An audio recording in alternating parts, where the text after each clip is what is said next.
Have you ever asked yourself, what would happen if the UNSC was on a budget and they needed to save some sweet dough? Chief, the Covenant just found Earth right at this very second. I need you to go kill them all. But before that, it has been brought to my attention that you are a very expensive asset. To help the UNSC save some money, you're going to have to use nothing but your fists for this entire mission. Wait, what? Today, we're gonna find out. Can you beat Halo 2 without shooting? Recommend mission abort. Roger, Recon. It's your call, Sarge. We're going in. First, let's establish some rules. I can use any weapon's melee attack to kill enemies. I can use the energy sword since it's not a gun. I can use grenades. I can use vehicles to kill enemies, but I can't use the guns attached to the vehicles. But my allies can.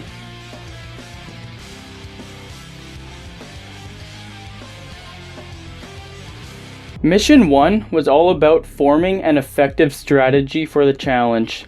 I would target the elites first because they are the biggest threat. They have automatic weapons and they can melee you. Usually, this seems to make your heart explode. Other than that, they are super easy to kill with melee. When you punch an elite in the back, they die instantly. Thankfully, Chief never decided to become a chiropractor. Punching them in the front or sides of the body stuns them, unless they're doing the melee animation. So when they're stunned, it's really easy to walk behind them and finish them off quickly. Punching their teeth in takes about 5 or 6 hits depending on the rank of the elite, so back punches were top priority. Grunts are pretty much the same, except way less of a threat. Usually, if there was a group of 4 of any mix of enemies, I would just throw a nade. Most would die, and then I could rush in and finish off the weakened troops. If an elite tries to hit you and misses, he will kill any of his allies who are unfortunate enough to be in the path of his death punch of death. So he used this trick to help you kill his teammates. The boarding parts were super easy. My comrades did a good job of distracting them. Then, when they piled out, I would just punch them all in the back. Everything from there was a breeze, and then I got to the space part. I just stuck them all with plasma grenades and punched them in the dick. Or I would push them into the endless abyss of space. The drones were surprisingly easy. I just killed some with nades and then ran from the rest of them. I gave the Covenant back their bomb, and that's level 1 in a nutshell. And we most definitely regret the Corps just blew up our raggedy-ass fleet! Hoorah! You can skip most of this level by climbing over the rooftops, but I wanted to avoid speedrun tactics in this run because Mama didn't raise no bitch. This is the first encounter with the jackals in this game, and they're actually much easier to kill than the grunts. The only scary thing about them is they can do an overcharge shot, but they don't do it often because they know if they hit me with it and I live, they will have a very painful death. For the drones, I just let my men take them out, and then the sexy hunters came, aka Magelekogolo. They are impossible to kill with all forms of melee, so I would use nades to kill them. But my most important weapon against them were my marines. Hunters are all brawn and no brains, so I would easily distract them and then my men would provide to them their deaths. I used cock punches until I got to the Warthog. Pretty self-explanatory. Just drive around and hit enemies while your men shoot them. One of the most frustrating things is to give your men weapons. There is a beast in every man, and it stirs when you put a rocket launcher in their hands. Don't mind if I do. Unfortunately, they get overconfident and die. Sometimes, you'll accidentally hop in the passenger seat and then they'll start driving. Then, when you try to jump out, you'll die. I never got more mad at any part in this game than trying to give these incompetent, walking burdens weapons. The next segment, we just drove through the tunnel and made it out. The first part of the level, Johnson and I compare our military experiences. When I joined the Corps, we didn't have any fancy schmancy tanks. We had sticks, 2 sticks and a rock for a whole platoon, and we had to share the rock. 2 sticks and a rock? When I joined the Corps, all I had was nothing but my fists. According to my calculations, that was only 10 minutes ago. He gives me a tank, but I say fuck you, Johnson, and I take the warthog that looks like it's being held together by duct tape. Taking the tank would make me a slower and bigger target than a cripple in a wheelchair. Or should I say, a prophet in a gravity chair. So I just zoomed past everyone. Once inside the tunnel, I just did the usual, titty punch and booty slap. In this section, I took the super high-tech gauze cannon warthog and immediately fucked it up. Now that we were driving Satan's very own flaming hellhog, I felt invincible. The wraiths were nothing to me. After climbing too many stairs, I came face to face with certain death.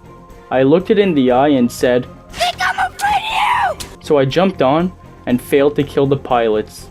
It took me a few tries, but eventually 108 dropped an energy sword, and then I easily took out the pilots.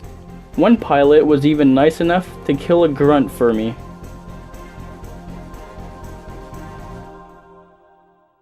Quick backstory before this mission starts. Basically, Thel Vadam, aka the Arbiter, is being punished because he failed to stop Halo from going boom boom. All around you is every Arbiter, from first to last. As an Arbiter, you won't use weapons. You will only use your fists and energy swords, as every Arbiter before you has. What would you have your Arbiter do? Go kill some goddamn heretics. The first half of the mission is the same thing over and over. You go into a hallway or room, turn invisible, kill as many as you can stealthily, and then when they see you, you just punch them until they die. And my elites were very sassy. By all means, bring it on! Except the sentinels. When you kill a sentinel, it fucking explodes. So I would use grenades or just leave it to my allies to take them out. The second half of the mission is flying around in the Banshee. At this part, I would just stay far away from enemies and let my allies in the Phantom kill everyone. I may be a coward, but I'm no oath breaker. I did this until the mission was over. What is it? That stench. I've smelled it before.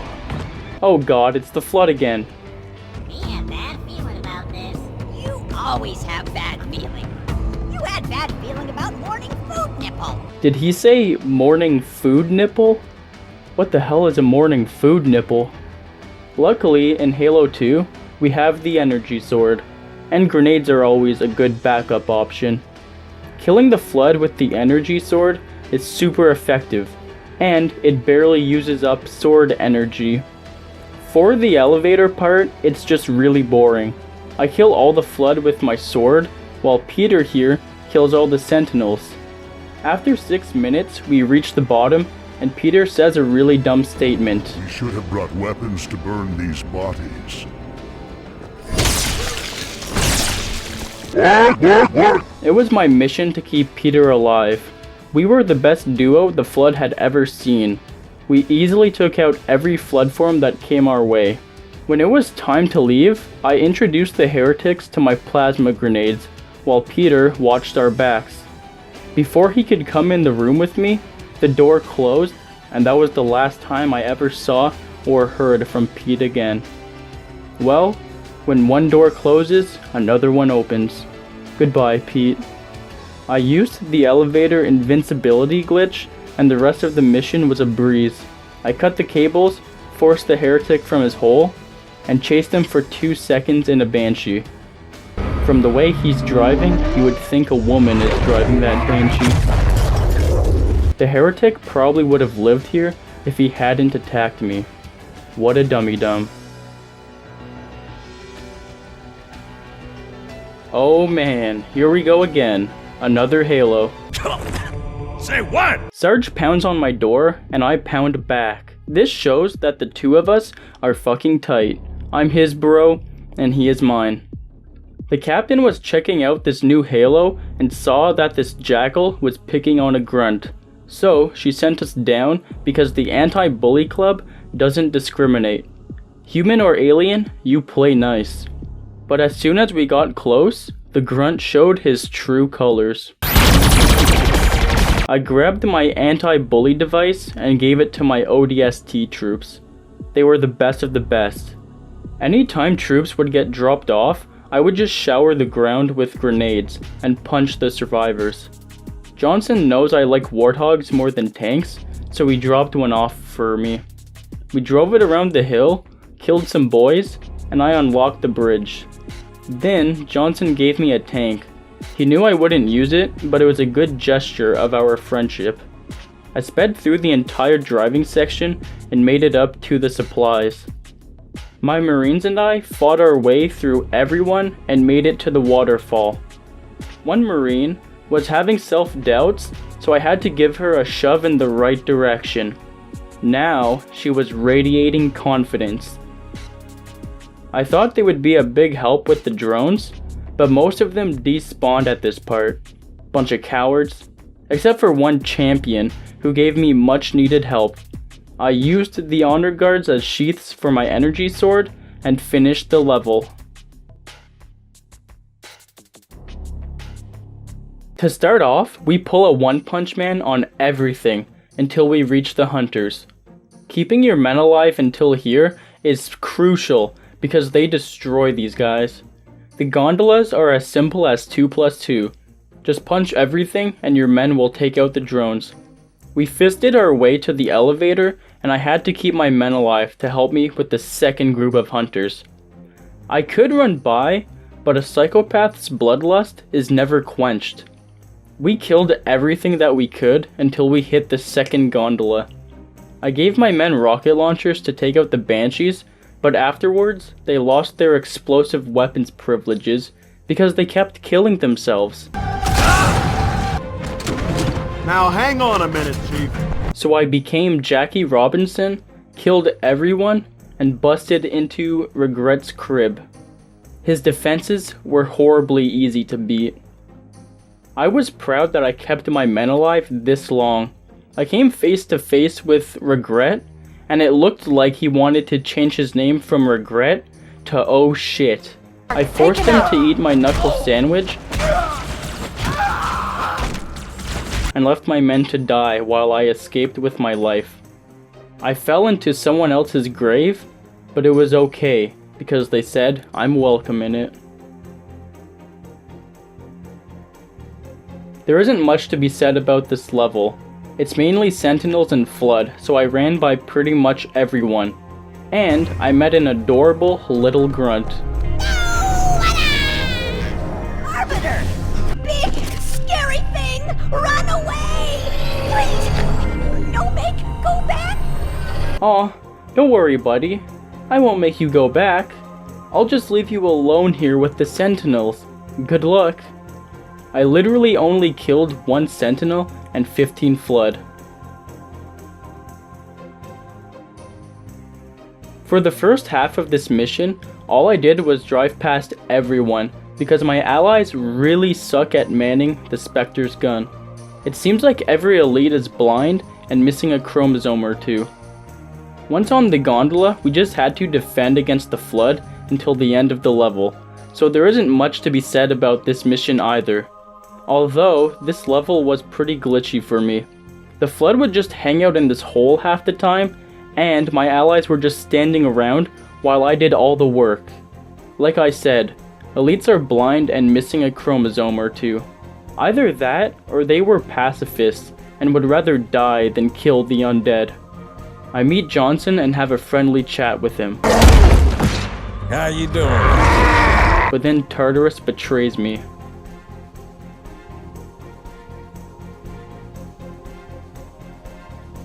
We finally made it to the funnest level in the entire game. We're introduced to the Gravemind, and Chief and RB meet for the first time. Truly a historic moment. Despite our differences, we team up for the greater good. Chief gets teleported to High Charity to find the icon, and we finally get the opportunity to fist giant space monkeys.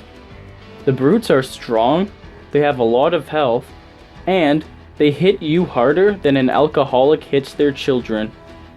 Brutes are surprisingly easy as long as they don't go Super Saiyan. I took out everyone in the council chamber pretty fast, and, using the power of persuasion, convinced the grunts to hand over their plasma nades. I found it's always best to take out the jackals and grunts first, because they'll whittle down your health when dealing with oversized Ewoks.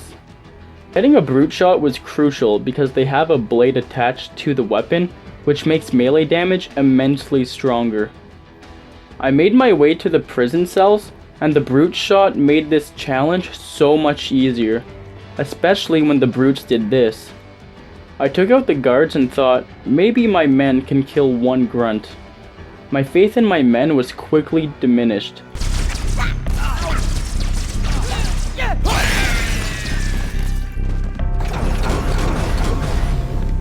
How could these men help me take out a prophet when one grunt was so intense that it made my men kill themselves? I wanted to push a jackal off a cliff, but my man was taunting me. What's the matter, you mongrel? Scared? Excuse me? I'm with you, sir. Cortana warned me about reinforcements coming down the lift, but I think the Covenant forgot that you need to attach a person or alien to a gun to make it dangerous. But it turns out humans and Covenant are trying out these new suicide tactics. For the rest of the level, I would just wait for the Covenant factions to kill each other, and then I would clean up the rest of them, or avoid them completely. I got to the coolest part of Halo 2, Hunters versus Brutes? Hell yeah. Wait, why can Brutes kill Hunters with melee, but I can't? Goddamn bullshit. The first half of this mission is just room after room of killing Brutes and helping the elites. At the vehicle section, I drove past everyone because you're mostly defenseless, and they shred your ghost faster than I can shred on a guitar. Before long, I reunited with Cockmouth, and the mission was already over.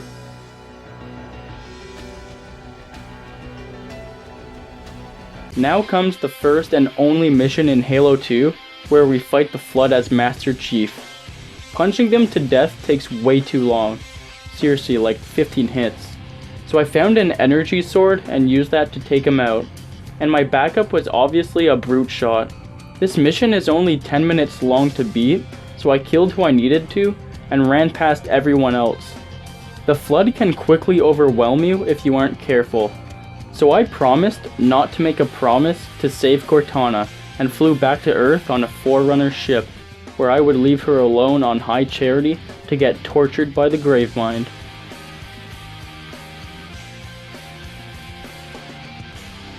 The last mission. So far the challenge is looking good. I quickly went through the beginning of the mission and almost came in my pants when I got some hunter allies. We did an epic jailbreak and met the humans. Johnson wanted me to give him covering fire from the Banshee. What a silly man. He actually thinks I'm gonna shoot the Wraiths? Of course not. What do you think I am? Normal? I don't know how you humans do it, but we psychopaths use something called badass.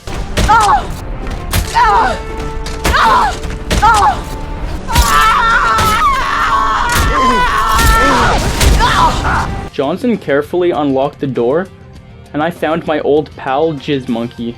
I introduced Tartarus to my new bro Johnson, and I quickly found out that Tartarus was racist. How you doing? It's very hard to kill Jizz Monkey with melee because his hammer insta-kills you if you're too close to him. I got a few hits in, but grenades were definitely the way to go. My elites tried the suicide tactics on Tartarus, but it didn't seem to faze him. Eventually, Johnson and I tag-teamed Jizz Monkey and stopped the ring from firing. We were now best friends. Yes, you can actually beat Halo 2 without shooting. Like, comment, subscribe, and I will see you all in the next one.